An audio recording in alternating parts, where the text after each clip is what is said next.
the one thing I need to do to be on track for my quarterly goal is what? We define that every week. Every week I sit down and I define what that is for me. And then we go to daily stuff. What do I got to do every single day? Every morning when I wake up, what do I got to do to be on track for my week? So then you could even say, what do I got to do right now? When you sit down at your desk or your laptop, what do I got to do right now to be on track for my day, to be on track for my week, my quarter, my year, my vision? That's goal alignment, and it's incredibly powerful. This is the Better Life Podcast, where we talk about real estate investing, building wealth, and all in all living a better life. My name is Brandon Turner, and I've spent my life investing in real estate to achieve financial freedom. And alongside my co-host, Mr. Cam Cathcart, we want to help you do the same. On the show, you're going to hear from world-class guests who have been handpicked to help you level up your investing, your leadership, your goals, your habits, and more to become the very best version of yourself. So join us as we explore the habits, the actions, the beliefs that it takes to build wealth through real estate investing without losing your soul.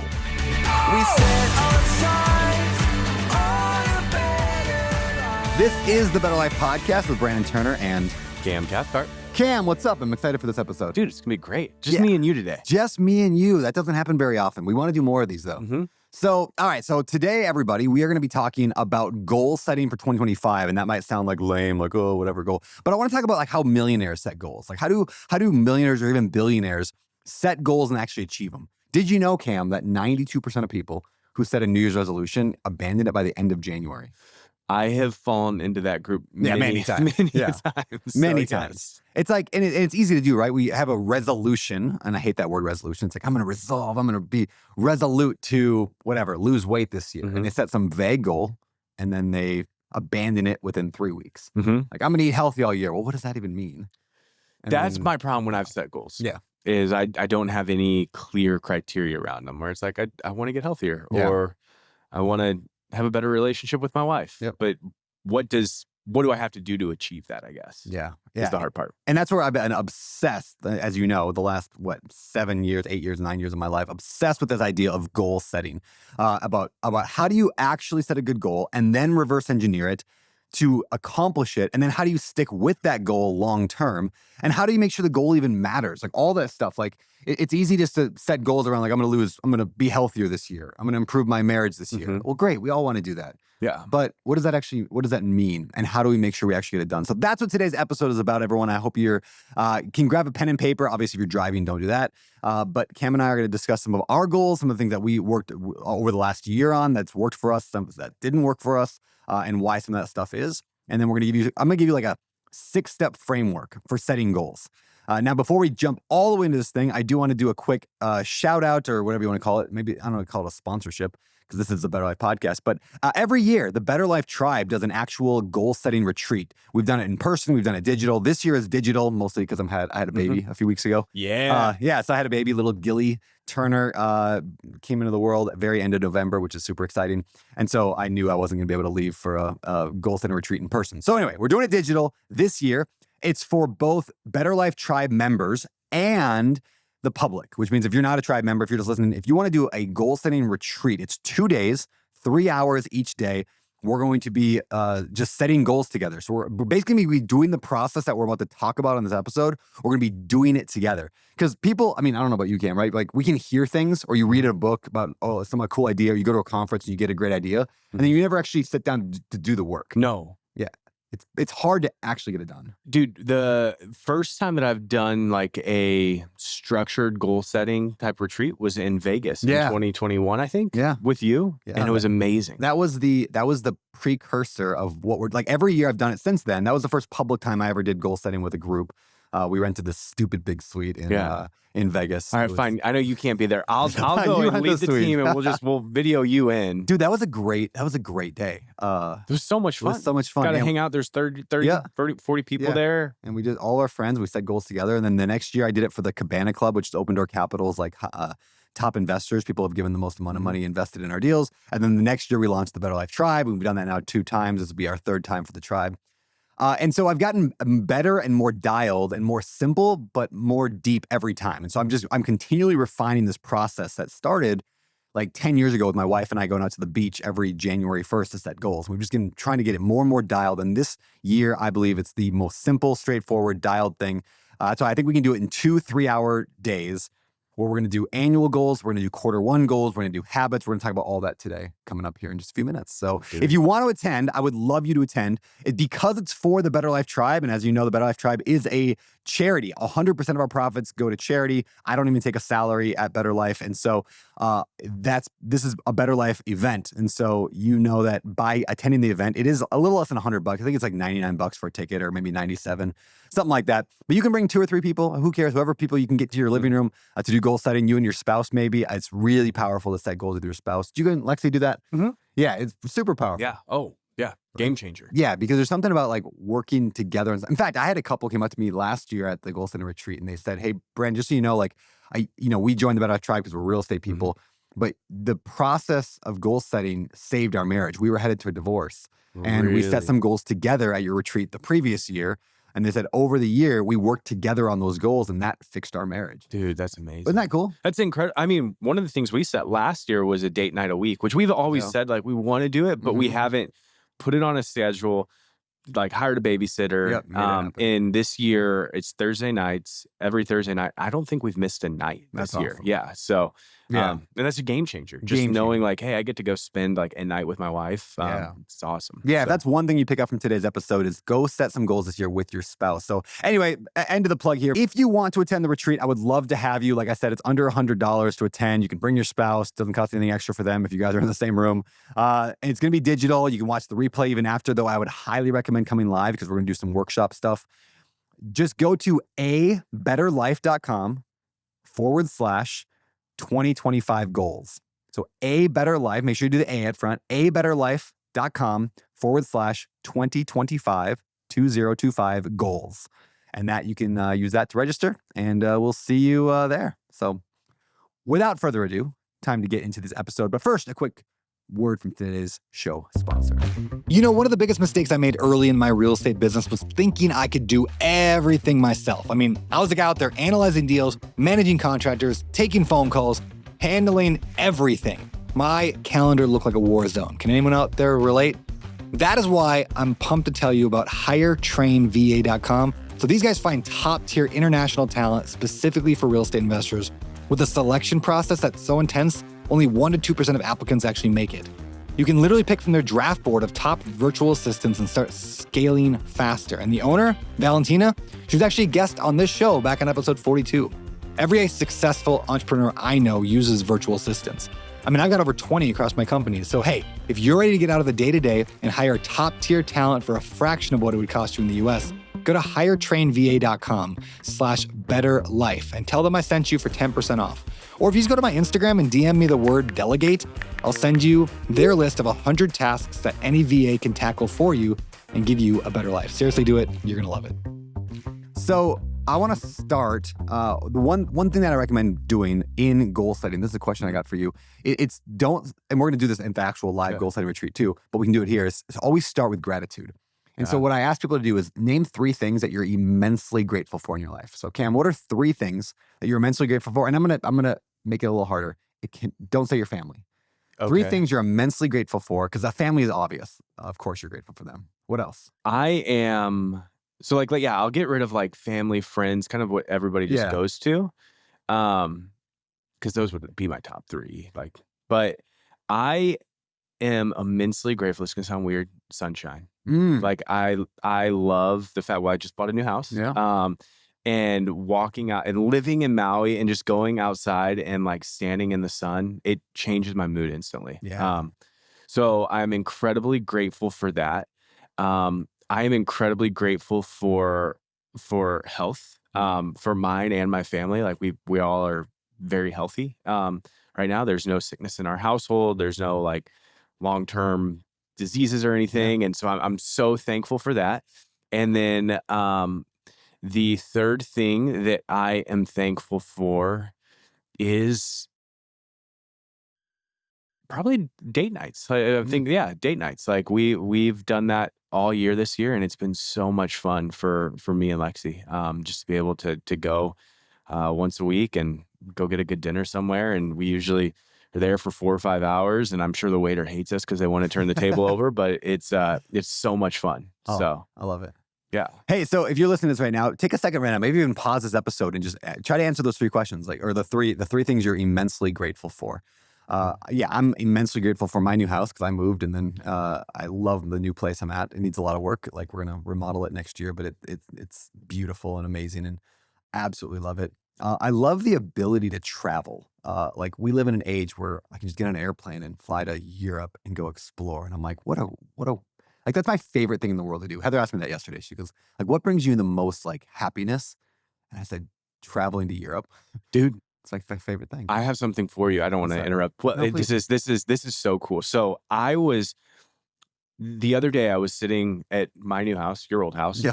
And I got this like bummed feeling because I love traveling, but I also was like, one, we're paying a lot of money every month for this house, just in our mortgage and whatnot. And I'm like, I almost feel bad traveling. And 2, like, we're in such a beautiful place. Like, where am I going to travel to? And I almost like felt bummed. Like, I don't feel like I can travel as much anymore, mainly because of I just would feel like I'm throwing away money. I'm spending so much money on them. But in that moment, I was like, well, I'm sure there's like something I can do about it. And I had a friend who reached out a while back who's pretty wealthy, and he was like, hey, we can do a house swap. Yeah. And I was like, I'm sure there's like websites out there for it. Yep. And so I just Googled it, and there's a luxury house swap. And I put in like our address, and I had to upload like beds, baths, all that stuff. And then it popped up with all of these houses all over the world that I can house swap with. Yep. And like I could house swap my house for a castle in Tuscany for a month, or for, but you could do that with this place. Like, you could literally go to Scotland for a month and stay in a insane house if you were willing to say, hey, somebody can live in this house. Yeah, and the way I think those sites usually work, I mean, there's different ones that do it differently, but the way they usually go is it's not necessarily like the person in Scotland has to come to your house at the same time you go there. You get credits. It's like, hey, I'm gonna get whatever. I'm gonna let my house be used 30 days a year, and then I get 30 days to use elsewhere. That's how a lot of them work. I don't know if that's the one you were looking at. The one that I was looking at was not. It's a membership base, so you pay a couple $100 a month or something like that, and then you just have like you put your house on there, and then they connect you with the owners of the other houses, kind of meet your criteria that you could house swap with that makes sense for your house. And then you just kind of work with them directly. That's cool. And I haven't gone through the entire process, so it could be more like what you said. But I just know like it would be hard to coordinate 2 people's schedules, so they usually make it so you can like there's a lot of flexibility in it. It's super cool. I've not done it. I have a buddy who runs a company called HostShare. I think it's hostshare.com. And HostShare, basically, if you own Airbnbs, you can list your unused days, like the vacant days, on HostShare, and then when you do that, like, you can go and stay at other people's Airbnbs for free or for the cost of cleaning. And if you offer up your place on unused days, so it doesn't cost you, because you're not going to you don't have 100% occupancy at your Airbnbs. So you just offer up your like last minute stuff, and you can take last minute trips. So anyway, dude, cool. I'm excited. I'm going to test it out, and I'll tell everybody how it goes. Yeah, I think we're gonna do a month. I mean, depending a little bit on how Gilly, travels as a baby, but I think we're gonna try to do a month overseas this year in 2025. So we'll see. All right, so gratitude, huge way. So you just begin with that way, and there's a great book on this, The Gap and the Gain, from Dr. Ben Hardy and Dan Sullivan. It's about beginning, like, when you operate from a position of the gain, like, how have you grown in life? Where's the gratitude from? Like, why are you successful, like, so far, and you operate from that standpoint, you're able to more visualize a better future than operating from a standpoint of like, what am I missing? What sucks in my life? So we start with gratitude. And that kind of leans into the first of the kind of the 6 frameworks that I'm going to teach you guys today. And I've talked about this on the show before, so this might not be new to people. And if you've been part of the Better Life Tribe, you know this because we drill this into you. But the system is called REIOS. So it's the Real Estate Investor's Operating System. And what's important about that is it's not the real estate investing operating system. It's the real estate investor. Now, the difference being, yes, you can use REIOS to buy more rental properties, to flip more houses. And we'll talk about that maybe today a little bit. But you can also use it to lose weight. You can also use it to improve your marriage. You can use it for anything. So it's designed for real estate investors to operate their life. So that way you can improve anything that you want. So we're going to talk through the 6 components of REIOS. I'm going to give you the whole thing today. I'll probably write a book on this at some point. So this maybe is the beginning of a book. But this thing has fundamentally changed my life. And it's come from years of research in psychology, of science, of just personal anecdotes, of the hundreds of people I've interviewed, millionaires I've interviewed, on how they operate. And we just kind of put it together in a framework. So without further ado, let's run through it. Let's do it. All right. So Cam, number one is to tell the truth. There's a great quote actually from, I think, the founder of Alcoholics Anonymous, who said, all progress begins by telling the truth. Right? So you can't improve your marriage if you don't be honest about where your marriage is at. That's good. Right? Yeah. If you think, oh, my marriage is fine, I'm a great husband, everything's great, then you're not going to be able to build off that. And if your wife's like, no, he's a terrible husband, you're just living in delusion. You can't fix what you don't know is broken. Well, and I think even it's important. One of the things that I do every single year is I ask friends for feedback of like, that's good. Because I think sometimes you can be jaded.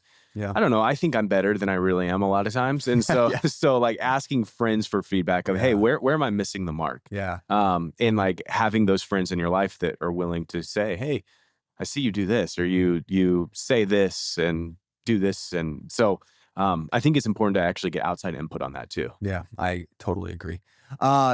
Yeah, that's so good, man. There's a great book called The Compound Effect from Darren Hardy. And he has a practice where every week him and his wife sit down. And I've always meant to do this, and I'm not very good with it, but we do it occasionally. But he sits down with his wife every single week and he says, on a scale of 1 to 10, how was I as a husband last week? And it's like, honestly, I'm asking my wife to tell me on a scale of 1 to 10 how I was. And how was I showing up in the marriage? And then the second question that he followed up with is, what would it take for me to be a 10 this week? And so those just two questions, where was I and what would it take? That's telling the truth. That's being honest about your marriage, but you can do it in your business. You can do it in your finances. I mean, how many times do we not tell the truth about our finances because it makes us feel bad? Right? Like when I was broke, I'd be like, I'm not going to look at my checking account. I'm just going to pretend it's not there. Because if I'm honest about where I'm at, it makes me feel bad. And I don't like to feel bad. And a lot of people don't like to feel bad. And so therefore, you just don't look at your finances. Oh, dude, I feel that right now. Like the last 4 months have been our hardest 4 months ever. And fortunately, we had a really great 5 years before that. So we're not, we're not going to lose everything. But it's been rough, I'm just like, I just don't want to look. I don't want to look at our P&Ls. I don't want to look at my bank accounts. I don't want to do any of that right now. Which to set realistic goals for 2025, I have to dive into those eventually. I'm just putting it off. Yeah, exactly. Right? I'm scared too. I know, man. It's been a hard year in a lot of ways. It's been a good year in a lot of ways. It's been a hard year in a lot of ways. And telling the truth is a foundation. So we begin there. Step number 1, tell the truth. One thing that we actually do in the Better Life Tribe, and you guys can do this without being in the tribe, but if you want to do it together, we are doing it at the Goal Center retreat that I talked about earlier, is we call it the Better Life Wheel. It's a think of a pie, and there's 10 pie slices on the pie. And the 10 slices are all representative of different categories of your life. So there's finances, there's career, there is your parenting, like your relationship with your kids and your parenting. There's your community / like extended family. There's your environment, like the world around you, spirituality, your growth, your health and fitness, etc. Right? There's 10 categories of life we lay out. And then you scale each one on a scale of 1 to 10. How do you feel you're doing compared to how you want to be doing? And so let me ask you, Cam, health and fitness, where are you at? Scale of 1 to 10. And you can't say 7. I always tell people, you can't say 7. Because everyone says 7. This forces you to go 6 or 8. Health and fitness, 5. Okay, you're at a 5. So that's telling the truth, right? So we're telling the truth. We're going to say, and then we'll say your marriage. 8. Okay, I like that. And then we go, let's go environment, the world around you, like not the environment, like the whatever, but like your environment, your car, your house, 10. Your location. 10, perfect. 10. So now we've told the truth that we do that about all 10 categories. This takes less than 5 minutes to do. And what I like to do is on this chart, I like to shade outward. So like you start in the middle and you shade outward, 10 being the whole pie, the whole slice is shaded. The lowest is, you're barely shaded at all. And that way you can look at your pie when you're done. You can see where you're flat. Like, where's the wheel flat? Where's the wheel like, oh, I'm much stronger on the family side. I'm much weaker here. And then we make people evaluate, what are the 3 areas you most want to focus on? So you might say, hey, my health and fitness, I put at a 5. But my marriage, I put it at an 8. And my environment, I put it at a 10. I'm not going to focus on environment right now. Like, because if you focus on too many goals, this is a huge mistake people make. They focus on 20 goals at a time, and then you accomplish none of them. The fewer goals you have, and every study done on goals has shown the same thing. The fewer goals you have, the more likely you are to achieve them. And so we like to set 3 goals. That's what we're going to do at the retreat. 3 goals in 3 categories of your life. And so anyway, you would say, okay, this quarter or this year, I'm not going to focus on environment. I'm already good there, but I'm going to focus on what matters because I told the truth. Yeah. So. Yeah. And like, if I were looking right now, I'm just trying to think of all the things on the wheel of life. Like I need to, my business is probably where I'm like, I need to focus really, really hard on my business and our finances. Because we've been in I mean, just like being honest with ourselves, we've been in this season of life where we've made a lot of money. And we've never once like sat down and been like, hey, let's put together a budget or let's do this, because we haven't had to. And so, and then when things get tight, now I'm like, if we had been like actually budgeting for the last 5 years, I would have millions of dollars in the bank, millions. And like just even stupid things. And I feel so convicted about it, where it's like we moved out of our house in Missouri 2 years ago. I'm still paying for cable there, like those things. And I just every month I get the bill, and this sounds so stupid. People are gonna hate me for saying this. Stuff. And I'm like, I'm gonna take care of that. And then a month later I get the bill. I'm like, I gotta take care of that. And then a month later I get the bill. And I haven't taken care of it yet. So. I do the exact same thing. As I look at my stuff, I'm like, because it's just like, it's just complicated enough that I'm like, okay, I'll do it later. And it's like, well, it's not worth the $30 right now because my time's worth more than that. And so I'll just pay the 30 or 50 or $100. But then there's like probably 20 of those things in my life that I have that are stacked. I'm like, that's a couple grand every single month that I'm just like, imagine what that could do for us, or if we were to give it away, or there's so many cool things that you could do with that. And I've felt really convicted about our finances lately. Of like, hey, I just need to get those in line and have a budget.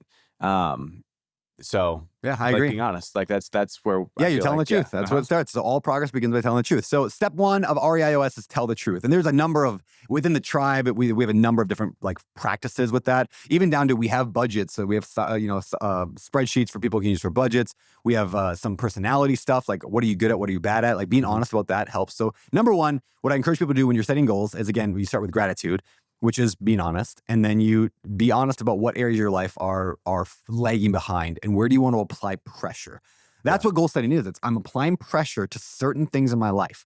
Like, I'm sure you know this, is when you focus intently on something, it tends to do better. Like, always. Well, so our marriage, I say it's at an 8 because we literally last year made a goal. We're going to go on a date night every single week, and we're going to do a big trip, just me and Lexi, without the kids. And we did that this year. Our marriage is vastly different. That brings us to a great point, and maybe I'd bring it up. Maybe I'd talk about it later, but I'll talk about it now. Is in goal setting, a lot of people set vague goals. Actually, let me even back up on that one. There's 4 types of goals that exist out there that I like to talk about. There are outcome goals, which is I am going to lose 20 pounds. That is an outcome goal. There's process goal, which is I'm going to go work out 4 times a week. There's character goals. I am going to be good at working out. Like that's just like, I'm somebody who works out. That's a character goal. And then there's like a learning goal. I'm going to learn how to do X, Y, Z, analyze deals better. Those are kind of the 4 types of goals that I generally teach. The problem is, like, outcome goals obviously are great. Like, I'm going to lose 20 pounds by this date. That's a really great goal. But how do you do that for your marriage? It's really tough. It's really hard to have a smart or smarter, which we can talk about in a second, like a very specific goal when it comes to improving your marriage. So what I generally recommend is if somebody has a goal, like the goal, let's say for the year, like you had, was to improve your marriage. Don't leave it at that. Just say, I'm going to improve my marriage, because how do you do that? So then you have to ask, what are the KPIs or the tactical things that I can do this year, whether it's process, whether it's like a habit, which would be date night, or an action, which would be the trip you took. Let's define those and then track those, which we'll get to on REIOS in a minute. But now all of a sudden you take a vague thing, which is more like, I want to improve my marriage, I want to be healthier, I want to whatever, and you find a way to make it a process that you can track regularly and keep accountable to. So anyway, I love that you brought that up. And it worked, right? When you do the work, you get the results of what you repeatedly do. We say that all the time. Yeah, because I mean, there's been so many times within our marriage and within just our life where it's like, of course, everybody wants to have a better marriage. But we would say that, but then what would we do to accomplish that? Where it's like, which is exactly what we're getting at today. Is it's not enough to just have a resolution or a statement. So we have to reverse engineer it. That's what REIOS does. It reverses engineers your success. So tell the truth. Number 1, we do that. We move on to number 2, which is define your future self. Define your future self. In other words, you get to define who it is you want to become. And we actually have a practice in the tribe and in the goal setting thing where it's like, we call it identity-based goal setting. It's you create identity statements for those categories of your life. We'll actually do this live. You create identity statements for the category of your life. So for example, you want to work in health and fitness. there's an identity statement that you can write. Like, and it begins with I am. I am, and then you write an identity statement. One thing we'll be working through, I don't want this to be a giant infomercial for the Goal Setting Retreat, even though it's all for charity. But I will say this. We have a software that I built, an AI tool that I actually built to help draft and create identity statements for each of the 10 categories. It is unbelievably cool. So I'm going to be kind of revealing that and showing that off at the retreat. But I did it yesterday, just kind of running through it. And I did it for one of the categories of my life. I think it was health and fitness. And like, I ran through it and asked like 5 questions. You answer them and it writes your identity statement. It gives you 3 identity statements and you pick the one you like best and then you can work with it. So I said, hey, make that sound more epic. And it was like legit. Like it was, I was like, I am William Wallace. Like this is, and I'm like, that's something I want to read out every morning. I love that. One of the things that has helped me, and I think I've talked about this on the podcast before, is every morning I go and have coffee with like my 5-year future self. Yeah, I love it. And when you like, I'm not envisioning 5-year future self as being poor, having a terrible marriage. Like it's my dream life. Like, and so, but when I do that, all of a sudden I see like, I think it like tells me exactly who I want to be. Like, I want to have a great marriage. I want to have a great relationship with my kids. I want to be wealthy. I want to be generous. And so then my entire day, is aligned with those goals and that purpose, really kind of like reading almost affirmations to myself, but I'm actually going and like talking with myself. Yeah. Which just sounds weird. I'm not No, crazy. I love it. I love that. And we actually do that exact same practice. We're going to do it live at the retreat, but we call the 5-year future you. And we have a different one for each category. So let's just say, so you guys can apply this to your life today. Let's say your category was environment. You don't really like where you live. You don't really like your house. It's too small, whatever. Your environment, you scored a 4. Okay, so then we have a sheet. It's the 5-year future you environment edition. And so basically this design, and you can do this right now even without the sheet, is like to really drill into like what sounds amazing in that category of your life. Like what does an amazing environment for you look like? And you just sit there and you just brainstorm things like, oh, this would be great. I would love this. I would love this. And then from that, you craft an identity statement around, I am living my dream life in a epic house that's 10,000 square feet, whatever the thing is. And it's not your current identity statement. We call it your ideal identity statement. What is the ideal identity you want to have in that area? You want to, and here's just a crazy story about how this stuff like somehow works. I believe like there's a huge God factor in it, universe, whatever people want to believe. So like I heard a sermon at the start of 2020. And it was called the 5-year future you. It was by a guy named Levi Lusko. Oh, I love Levi. Amazing pastor. Yeah. And he talked about that. He talked about like, hey, let's envision who we are in 5 years. And the whole premise of it was like, 5-year future, you're not just going to be able to snap your fingers and be more loving and be more nice and be wealthier. Like it starts today. So like the 5-year version of you starts today. So that's kind of where I got this. Hey, I'm just going to go visit myself every single morning. And I started envisioning 5 years ago living in an amazing house in Hawaii. And like 5 years later, it somehow has happened. Yeah.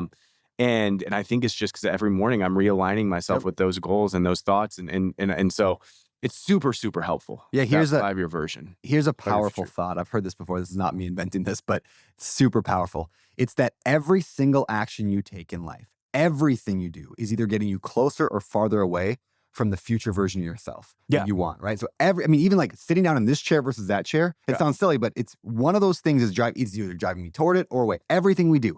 And so when you have that vision for your life and you revisit it regularly, you're subconsciously choosing small actions without even noticing it that are slowly driving you closer to your dream. Yeah. The more more visualized and real that future version of yourself is, which is why we spend a lot of time on that, the more likely it is you're going to take actions throughout your day and week and year to get you closer to that. I mean, a perfect example of that, and I don't know if I've shared this before, and this just happened a couple of days ago because I do it every morning, but like I always envision my relationship with my kids being great. Like they're coming to me, they want to talk to me, they want to hang out with me, they want to spend time with me, they want to open up to me.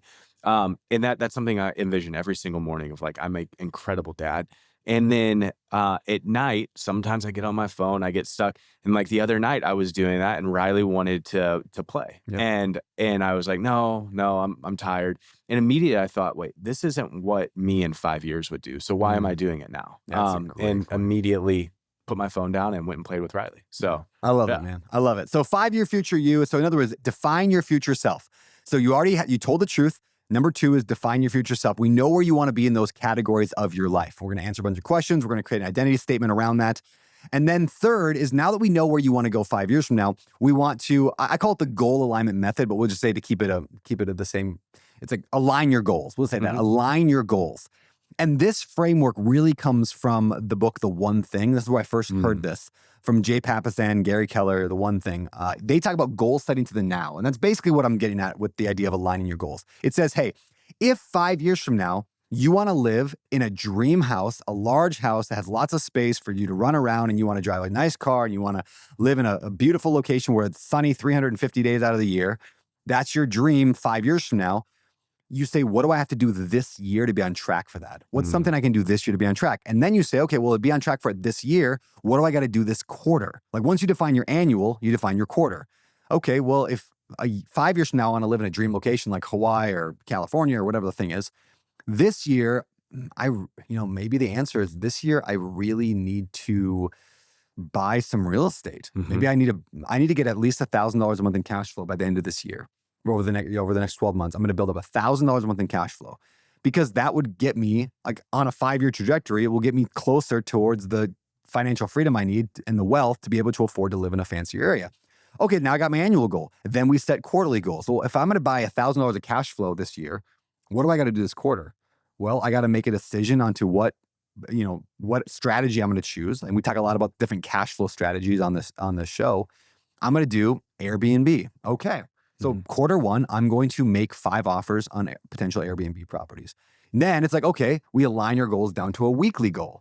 Like, every week, we call it the weekly one. This week, the one thing I need to do to be on track for my quarterly goal is what? We define that every week. Every week I sit down and I define what that is for me.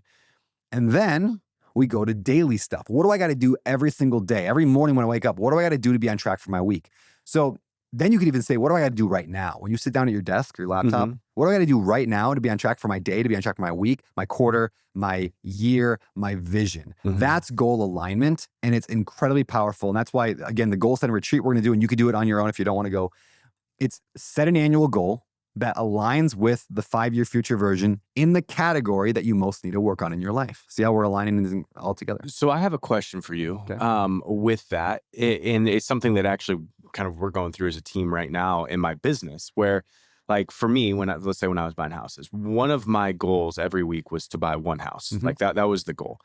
But I realized with that, I'm dependent upon other people, like them accepting the offer. And I wanted to get rid of that. Like, I don't want to, I wanted to change that goal. And so, like, at first it was, hey, I looked like I want to buy one house a week. And I knew that it probably took 10 offers to get a house. And so I'm not going to make an offer on a house unless I walk through it. So I have to do 10 walkthroughs. How do I get walkthroughs? I get leads. How do I get leads? I meet with connectors. And so I'd kind of worked like, I need to have X amount of meetings, X amount of leads, X amount of walkthroughs, X amount of offers that leads to a house buy. But I realized I was still doing that and I wasn't buying houses sometimes.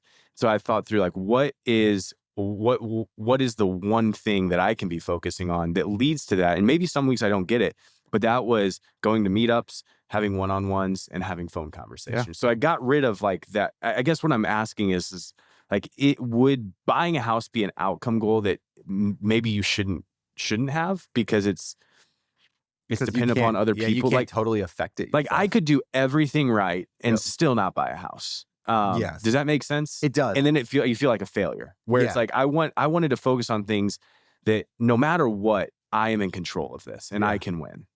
Yeah, it's a great. Does that make sense? It makes 100% sense. And I'll tell you my 2 cents on this. I'm still okay. I'm okay either way you want to do it, right? There are goals that you can affect, not effect, but affect, right? Like, you can make the change on it. Like, I'm going to make 10 offers every single week. That's something you can choose to do. Yes. And you can, if that was your goal, is 10 offers a week, or let's say over the course of 13 weeks, then I'm going to make 130 offers. That's probably how I listed on the quarterly goal. I said, I'm going to make 130 offers this quarter. That's fine. You can do that. And the beauty of that is you can then reverse engineer and ask the question, well, how would I make that many offers? Because that's something you can, I guarantee you any single person here can make 130 offers in a quarter. It just might require you working 100 hours a week, but you can get it done. You can reverse engineer that to make that happen. Can you actually buy a house this quarter? That is dependent on other people. I'm still okay with it because I don't believe every goal has to be hit. Oh, see, that answers the question, because I was even thinking through, like, with our team, where we had a Q4 goal that we're going to miss by so much. Yeah. And I feel like we've done everything right. Yeah. Like, it's just the market has shifted. Houses that I thought we were going to make $60,000 on, we're making $20,000 on. Houses that I thought we were going to make $30,000 on, we're making $5,000 on. And I don't want, for me personally and for our team, I don't want that to affect morale, where it's like, we did the things right. It's tough out there. And so I'm trying to think through my 2025 goals of what are things where I don't have to depend on the market. I don't have to depend on people saying yes to leads we offer, like things that we can control every single week. And we know if we do this for a year, 2 years, 3 years, 5 years, we're going to be massively successful.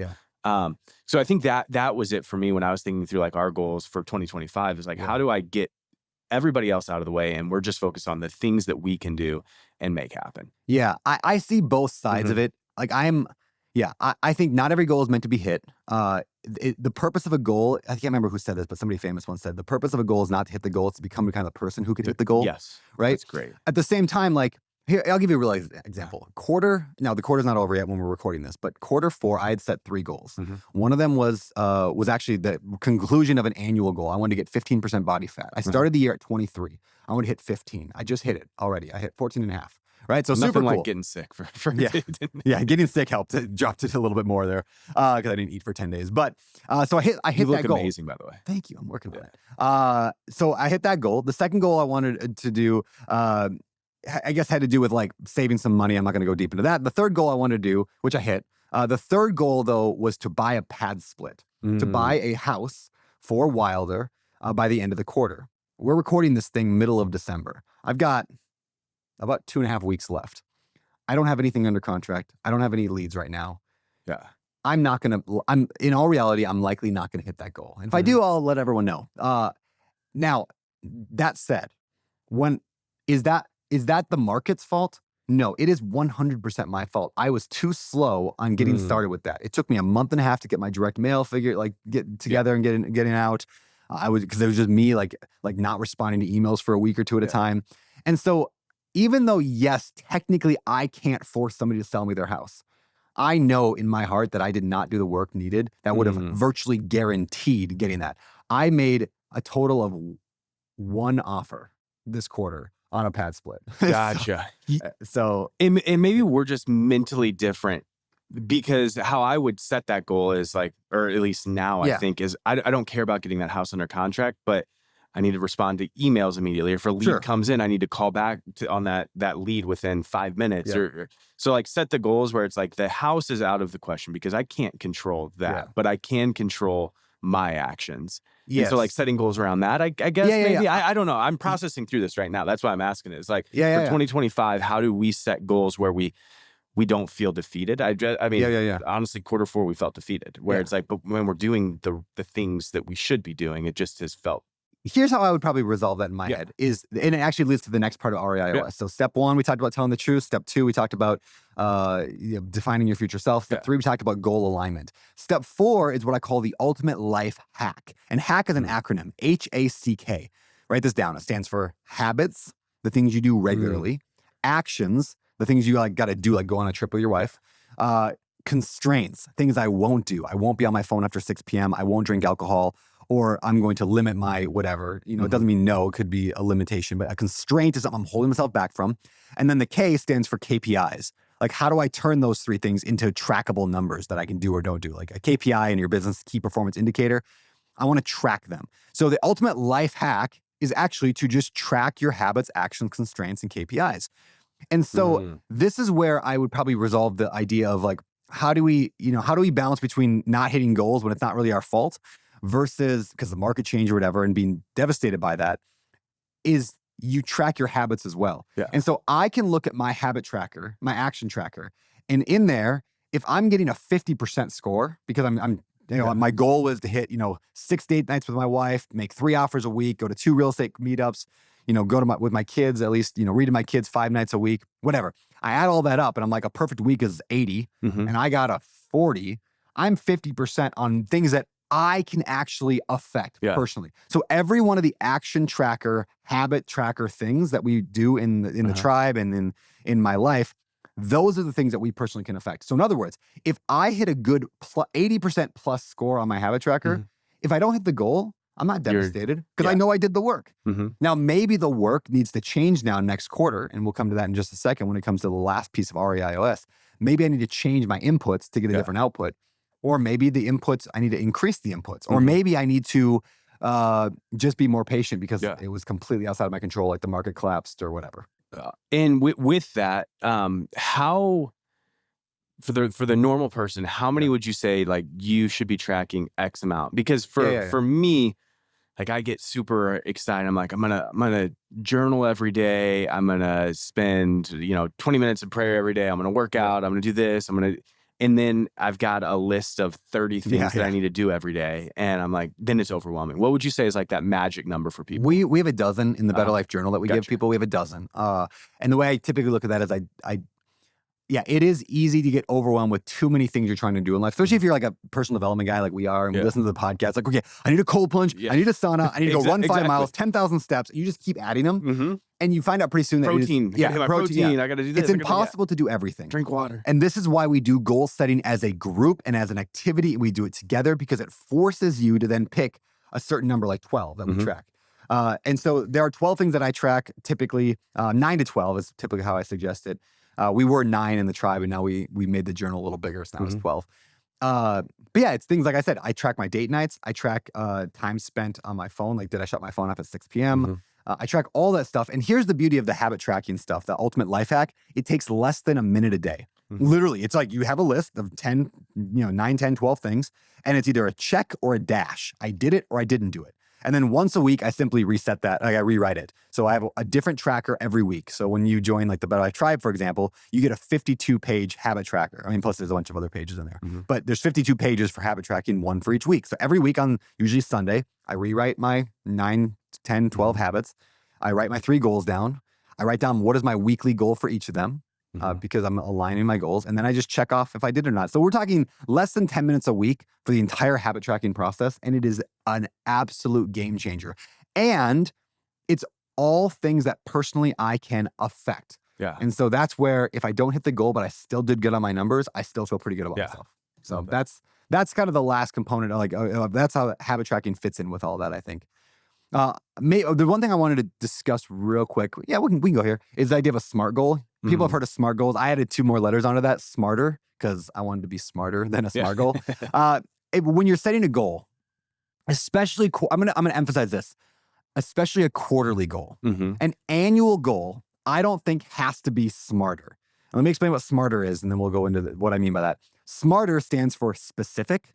So like, it's not, I want to lose weight, it's I want to lose 20 pounds. It's measurable. Again, it's like, how can we measure that and make sure we either hit it or didn't hit it? So can I put it on a scale? Can I stand on a scale? Improving my marriage is not measurable. Specific, measurable, actionable, which means like I can actually affect it. It's something I can take action on. So again, improving the economy is not something I can set a goal around. I've also heard A for attainable too. I've do you like actionable better? I like actionable better than attainable. Attainable will come in a second. I just changed the R so to be risky, and I'll come to that. So SMA, I do actionable. R is relevant. In other words, is it relevant to your 5-year vision? It's not just a goal like, I'm going to make $200,000 this year. It's like, well, why? Does that line up with your vision? If not, then let's set a goal that aligns with your vision, because that's actually what matters, who you want to become. SMART is time bound. Obviously, we want to do annual or quarterly. And then E, smarter. So E stands for exciting. Because I've been guilty of setting goals that I just don't care about. Because I feel like I should. It's like, oh, I'm going to set a goal around this thing because that's what my boss wants me to do, or whatever, whatever thing is. It's like, that doesn't fire me up. And if a goal doesn't fire you up, you're not going to care about it. You're not going to get it. That's journaling for me. Every year I set a goal to journal, and it just, I'm like, I'm not a journaler. So and we find got to accept that. Accept the fact that doesn't fire you up, and then find a way to tweak that to do something that would fire you up. Like in some way, find a way to tweak your goal, and every goal should fire you up in some way. Whether it's the actual action that fires you up. Like, I don't love going to the gym, but the idea of being in shape, and like, I use AI to like make a picture of myself in 5 years. I have a 5-year future vision, like picture of myself, how I want to look. And I look at that often saying, that's the person I'm going to become. And so that fires me up. So the gym doesn't fire me up, but the outcome fires me up. And then the last ones are risky. In other words, you might not attain it. You might get it, but you might not get it. If you can't set too low of goals, but you can't set too far either. So out of touch, not out of sight is how I phrase it. I love that. And this is the first time I've heard the excitable and risky, but even when you're talking about, so I hate journaling. Yeah. But it was just like, oh, I did this without even knowing that was like a thing. Instead of journaling, and I hope my kids, they won't listen to this, especially the older, but instead of like sitting down and journaling every day, once a week, I'll write each one of my kids a note. So so after 52 notes, they each get 52 notes a year. And then I'm going to give it to them when they're 18 or go off to college or get married. They'll have this huge journal of me just writing them notes. But that helps me journal without, and that's exciting for me. It's like, I'm going to this is like a legacy that I get to leave to my kids. So I hope they don't listen to this. I shouldn't have said that out loud. That's a surprise for them at some point. But that's cool though. Now that's exciting. Now that's fun for me. And I think the risky is really, really important because what I see a lot, and this might be the whole Grant Cardone 10X thing, where people set unrealistic goals. I agree. It's where it's way too risky. Where they're like, well, they'll never achieve. Yeah, like I could say I want to make $20 million next year. Actually, I find that. I could say I want to make 20 million. I'm probably not. Yeah, you're not going to make even if you set that goal. Like it's out of sight. Like you can't. There is no clear path to getting there, or like but out of touch is like, hey, that's right now. This year I made $1 million. Next year I'm going to make 1.5 or even 2. Maybe that's maybe a stretch goal. 20 is probably ridiculous. And again, maybe Grant would argue with us. And his whole thing is like, hey, shoot for 10X, and if you only get halfway there, you're still 5 times better. I get that. But I don't want to always live my life knowing that I'm only getting half of my goal accomplished. Yeah, exactly. Like I'd like to get most of my goals accomplished. So they got to be someone in the realm of reality. I think it's a great exercise to put yourself through of like, if I were going to hit 20 million, what would I need and the things that I need to do? But I'm just not going to. What I would rather do, and I do this practice, we'll do it in the goal setting retreat, is when you set that goal, like when you come up with like, what do you want your life to look like in 5 years? You ask the question, what would it take to get this in 6 months? So rather than 10X in a goal, I'd rather 10X the timeline. Yeah. And say, well, how would I get it done faster? Doesn't mean you have to do it, but it gets your brain operating at a different frequency. So you're like, oh yeah, how would I do that in 6 months? Well, I guess, if I wanted to, for example, last year I wanted to go from, 23% body fat to 15 in over a year. What if I could do that in 3 months? How would I do it? Well, I'd hire a personal trainer, probably hire a chef. I have to track every macro that I eat. I'd go work out 6 days a week, maybe twice a day. I'd probably do, and I'd probably get there. And then it's like, okay, well, I don't want to do that, but could I still like have a, workout 5 days a week? Maybe so it gets your brain thinking at a different level. So anyway, let's move on. REIOS, we have number 1 was tell the truth. Number 2 was define your future self. Number 3 was align your goals. Number 4 was the ultimate life hack, habits, actions, constraints, KPIs, track that stuff. Number 5 is just to get real good, solid accountability. And there's a lot of ways you can do that. You can hire a performance coach. That's what we do at Better Life is we do one-on-one performance coaching, like goal performance coaching for real estate investors. You can hire somebody. It's less than $1,000 a month. That's doable. You could also just grab a buddy and meet every single week. You could grab a small group of people, like a pod, and you can meet every single week. But somebody needs to hold you to your commitments. It's accountability. There's self-accountability, super important. That's what habit tracking helps you do. But then having the accountability of somebody else, super, super valuable. And so again, that's why, that the whole Better Life Tribe exists for that purpose, is to give people accountability, because I know when I say I'm going to do something, I'll give you a real example. Last week, I told I have a one-on-one coach through Better Life, Jason, and I told him that I was going to, I think it was work out 4 days that week. Yeah. And he's like, okay, what are you going to do if you don't? And I was like, oh. He's like, let's get a punishment in there. Cause he's like, you missed 3 weeks in a row of hitting your workout goals. This would be the 4th week. Like we have a framework where it's like, you missed 3 in a row, then the 4th week you have to add a punishment in. Yeah. So I was like, all right, my least favorite food in the world is probably olives. I said, I'll eat a whole can of olives if I don't work out 4 times. So throughout the week, he texted me like 3 times. Like, hey, how's your workouts going? Yeah. You hungry for some olives? And I was like, dang it. So like I made sure I worked out. I had that extreme accountability. And if you can add that into your life, it just supercharges and make sure that you stick with the habits and the goals that you set. And the great thing, last thing I'll shut up on that. When you have your habit tracker, when you have that piece of paper that shows you your numbers and your 3 goals and your 9 to 12 habits, and you bring that to the meeting, there's no hiding. It's just like, this is my numbers. I got a 40%. You got a 40%? Like, these are the things that you said you wanted to do to live the kind of life you want to live, and you're living a 40%.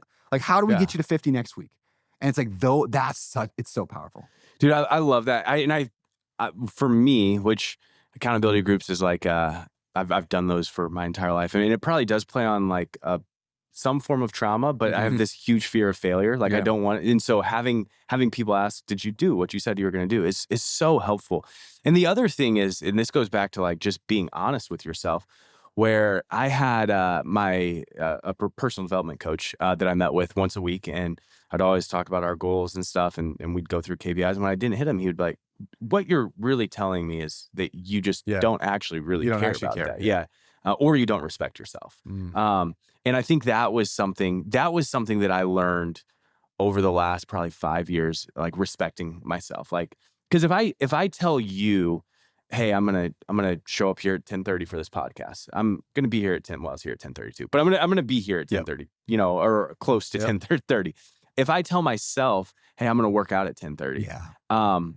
And I miss it, like really what I'm saying, and I think it's internally like subconscious, I'm saying I don't respect myself. Like I don't care about holding commitments to myself. I'm willing to lie to myself.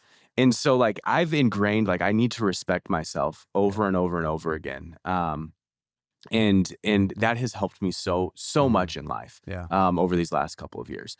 I also use that same principle because like I will tell myself I'm going to go work out, and then I'll just like a million things will come up and I won't do it. But if you and I had a date to go play pickleball, I would not let you down unless I was like really sick or something dramatically happened, like a real excuse. But I wouldn't be like, oh, I'm just really tired, I'm sore. I'd show up because you and I have a commitment. And so part of accountability also is using that to my benefit. So I will schedule.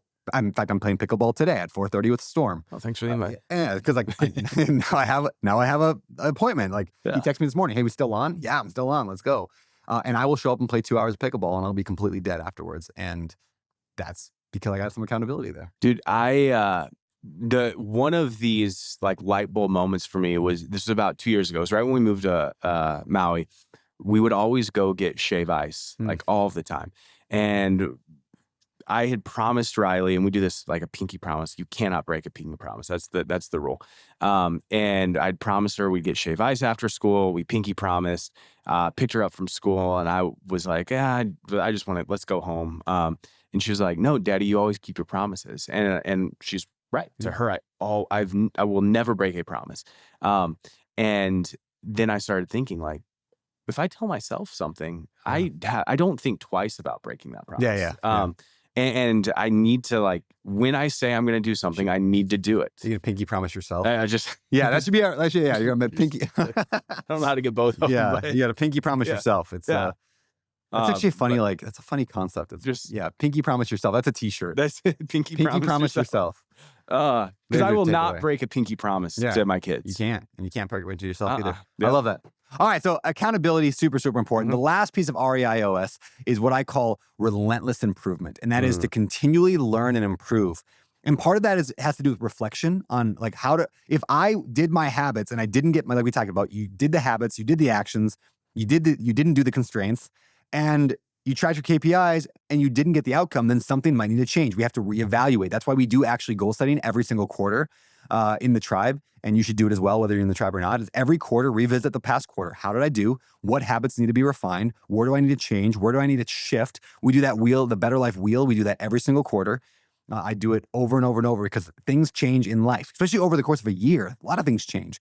And so the continual improvement, the relentless pursuit of getting better. Some of that's education. I'm going to always be learning, always be growing, always be consuming more information that's going to help me. I'm going to be reading books based on the problems that I have.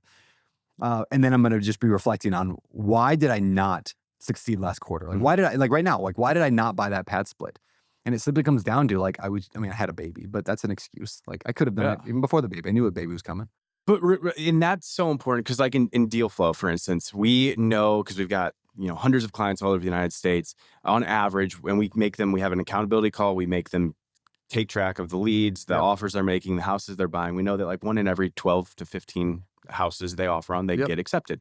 And so if I talk to somebody that has made 40 offers now we can improve. Like there's something broken in the system, either the way that you're making the offers or the way that you're negotiating them, or just like your personality when they just don't like you. Like there's something broken in the system, and that's important. Like even working out, like, well, I said that I was going to go to the gym 3 times a week because I wanted to lose 20 pounds. And I said that I was going to cut out alcohol, and you don't lose the 20 pounds. And maybe that's farther than a quarter, but you can look at that. Well, what am I doing at the gym? Or I cut out alcohol, but I just replaced it with dessert every night. And so you always can be tweaking and changing that, but you have to be honest with yourself of like, okay, what am I doing wrong in these goals or these habits, I guess. And that actually brings us right back to the top of the REIOS. It's really a circle that just goes round and round, is telling the truth. Like when you tell the truth about what went wrong and what you needed to do better and what went right, when you tell the truth on that, that allows us to then set a better vision for our life, which allows us to set better goals. And we just do this continue every quarter, every year. For the rest of my life, I will follow this process over and over and over because it works. And it will work if you work it. So that is the secret to goal setting. That's how millionaires and billionaires set goals, is they don't just set a resolution. They tell the truth. They then set a vision of where they want to head in life. They align their goals. They track their habits and actions. They get accountability, whether it's through a coach or through a buddy or some kind of level of accountability. And by the way, this is not just because Better Life offers coaching, but I promise you, like the more one-on-one you can get with that accountability, the better. Like pods are fine, but pods fall apart. You and your buddy meeting once in a while to talk about it, fine, but it's going to fall apart. And you're not going to really have the system to do it. If you can get an accountability coach, whether it's through Better Life or somebody else, that person, their job is to make sure you don't give up on yourself. It's super powerful. So I highly, highly recommend it. And then to improve continually, you just always get better. If you do that, you can hit any goal that you set, and you will have an amazing 2025. Just a point that I want to say with that is paying somebody like a personal development coach or something, that changed everything for me, because I'm paying for it. Like I wouldn't miss that meeting. I wouldn't let it fall apart, because I'm like, I'm spending a lot of money to sit here with this guy for an hour and go through my goals and what I'm shooting for and talk with him. And so I think that's super helpful. And I know, like, I can look back at my personal development coach, and I've paid him a lot of money, but he has made me 10x what I've paid him, even though it felt, especially at first, it felt really heavy. Like this is a lot of money just to tell him, hey, here's where I want to go in life, and him talking me through it. And really, it was just me figuring out my own answers, talking to him. And I was like, this doesn't seem right. But there was something about that just internally like helped me. And I've made 10x, maybe 100x what I paid him. Beautiful. Because of him. So. All right. I love it. Well, Cam, this went way longer than I expected it to go. We're like an hour. Oh, give or dude. Take. Whatever. We're fine. We could probably have gone for another 2 or 3 hours. I know. We could. This is so important. So abetterlife.com/2025 goals. GOALS. So abetterlife.com/2025 GOALS. And that is where you can register for the goal setting retreat. So that's all I got for you all today. If you like this video, if you're watching this on YouTube anyway, click the little thumbs up button. If you're listening to this podcast anywhere, make sure you leave us a rating and review. That helps us out a ton, and appreciate you. Yeah, it was a blast. It was a blast. Thank y'all. And that, my friends, is the show. Thank you for tuning in. And hey, before you go, if you enjoyed this episode, or if you just enjoy the show in general, please consider leaving us a rating and review wherever you listen to podcasts. We really do value your feedback, and we read the comments. We make future decisions about topics and guests and everything else. Plus, it helps us reach more people, and the more reviews we get, the more people hear it and watch the show and share it, and it's awesome. Last but not least, please head over to social media. Consider befriending me, following me, subscribing to all that stuff at Better Life and my personal page at Beardy Brandon, especially over on Instagram, YouTube, and really everywhere else. So thank you again for listening. I'm honored that you would bring me along on your journey toward building wealth through real estate investing without losing your soul. Now, this show is about living a better life, but if you want my opinion on what it takes to live the best life ever, just go to abetterlife.com/best life to hear some of my views on life and spirituality. I think you'll like it. abetterlife.com/best life. With that said, thanks for listening to the show. We'll see you next week.